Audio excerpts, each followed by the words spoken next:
this is another thing that really changed my life.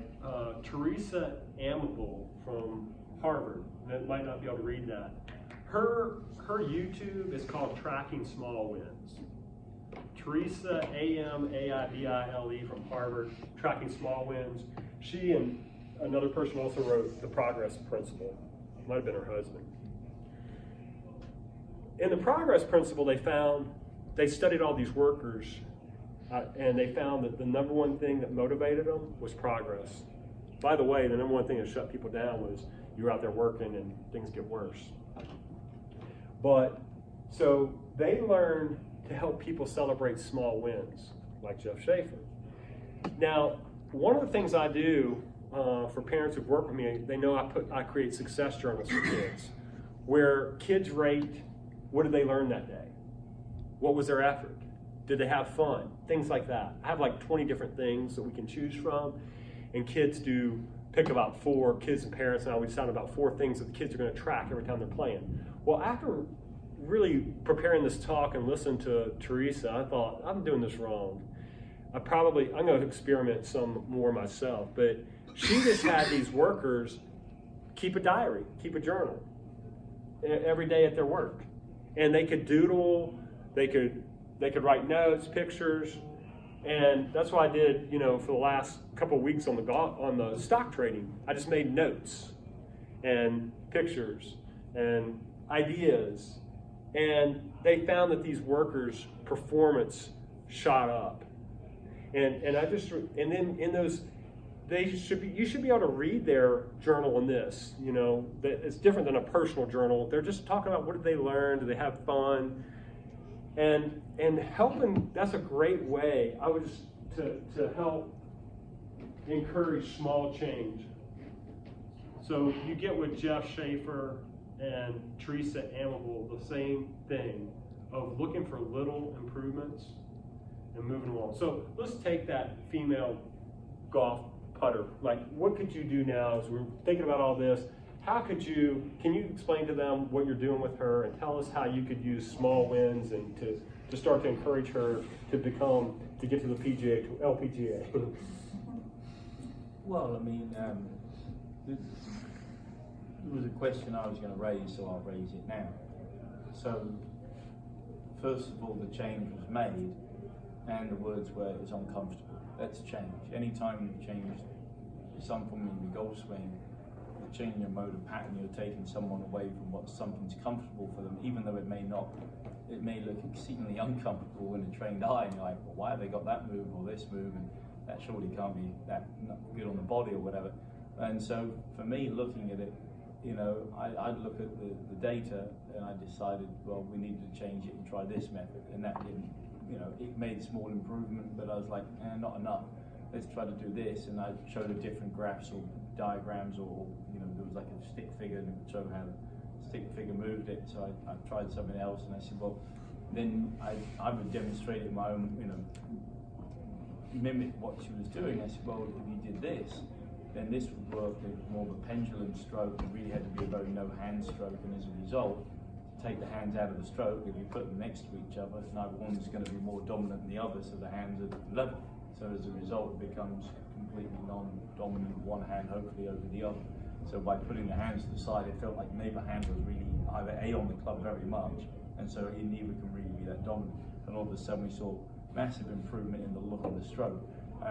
And then at that point, I just said, try to feel like if that's the result, the toe would overtake the heel, so the club naturally released, and she wanted to hang on. So the stroke shape looks so much better. Of course, she thinks it's exceedingly uncomfortable because her hands have been changed. It's the only connection she has with the club. The trouble for me is then, and this is one of the points I was going to raise, and someone like John Wooden, going back to him, obviously I don't know, but I do know basketball coaches, they don't see their basketball pupils once a week. And so how other sports are coached is very different in golf, and maybe we do a poor job, or I do a poor job of it, because they're seeing these kids for 3-4 hours every day throughout the year pretty much, because basketball's only played part of the year, but the rest of the time they're coaching it and drilling it and making it better, etc., etc. So, when you're seeing a kid and you'll see, for instance, I saw her for 10 minutes, let's say we worked, and maybe 15 with her, are you going to see that improvement? Is it going to be maintained when I see her next on Monday or next Saturday or whatever the case may be, and I can then look at it. So that's the trouble, is we don't get to.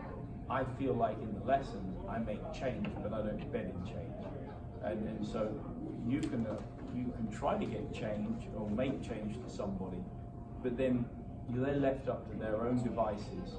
And for instance, she had her dad there, so I could bring in a dad to show it. And the whole idea being is, dad would take more interest, and then also I don't know what's going in one ear and coming out the other ear with a pupil, and her history is not taking it on board that much anyway. So I was just like, well, I'll bring in the dad and maybe show her, so he can then hopefully make with a change. And that's why parents, in my opinion, are massively important, because if you can bring them on board and show them what's going on with change, i.e., for instance, I'll send some, bringing Pretty on board and really getting her to shoot videos to put onto the Coach Now app, that brings the parent on board, and hopefully they can facilitate some of the changes you're trying to make during the lessons. But the reality is, it would be very nice to have time to not always do change, make the change, and then gradually give them feedback and progressions and so on and so forth along the way. But you're not there all the time to be able to do that. And so that was, I don't know if that was the direct question, but, what do I want to see? I want to see is some of it's still in there. Yeah. That's all I can basically say. Yeah, and if you see some of it, you use those words, like, what word would you say, like, what were you trying to get her to do? Was to be straighter with the swing, or like, well, can you use the terminology you were trying to, what would be the terminology you were trying to do with her? I would say just returning her back to that neutral position. Wherever she starts, and it's straight up, straight down, it's in the same position, because she has a tendency to have a lot of back. Right, so when she comes back out, you could video it and say, look, and she may be a half of the way that you want her there. You say, look, this is so much better than you were. And you can, just because improvement is one of the things that we can reinforce successfully, you could ask her to putt 100 putts a week and give you her scores and say, is there improvement? And then you can tie possibly in the changes that she's making to those improvements. If there's not improving, that's like when you were watching her, it's like, well, we're trying this, it's not helping, we're trying this. So you got out of the box and tried something completely. So if she's doing this and you're seeing that and it's still not working, then you get out and try something else with her. So she could track it some that you could watch. And then, but it's all about being patient and looking for small changes. And that growth mindset, as opposed to, well, you're just never real putt, right? Which I told you I thought she might need new glasses or something, because like she constantly aims off. And I might think in my own head, man, this was going to have a trouble. Putting's not going to be her strength, I really asked you if I thought she should get new glasses, but even though some part of us might not think putting could be her strength, we should never say that, because she can get better. And she could end up being, that could be her strength. I remember my dad, there was this football player, and he was a troublemaker, and he was in my dad's class. And he was a sophomore, and my dad said, he called him into his office and said, look, what do you want to do with your life? And he said, I want to play professional football. At that point, my high school had not had a professional football player. And my dad thought to himself, there's no chance this kid's going to be a professional football player. And my dad said, well, look, the kind of attitude you're doing right now will never get you to professional football. If you want to be a professional football player, you've got to start having a good attitude, and you need to be in that weight room, this and this. And my dad stayed with him. The kid's name is Darren Sharper. He ended up being a professional football player. And my dad's like, my gosh. And his brother played pro ball. Like, we in a series of professional athletes. It's just like when people break the 4-minute mile. I was the one of the first scholarship athletes out of that high school. And after me, there's just tons of them. But it's like they saw it, and Sharper bought a new weight room for that high school. It's really funny, right?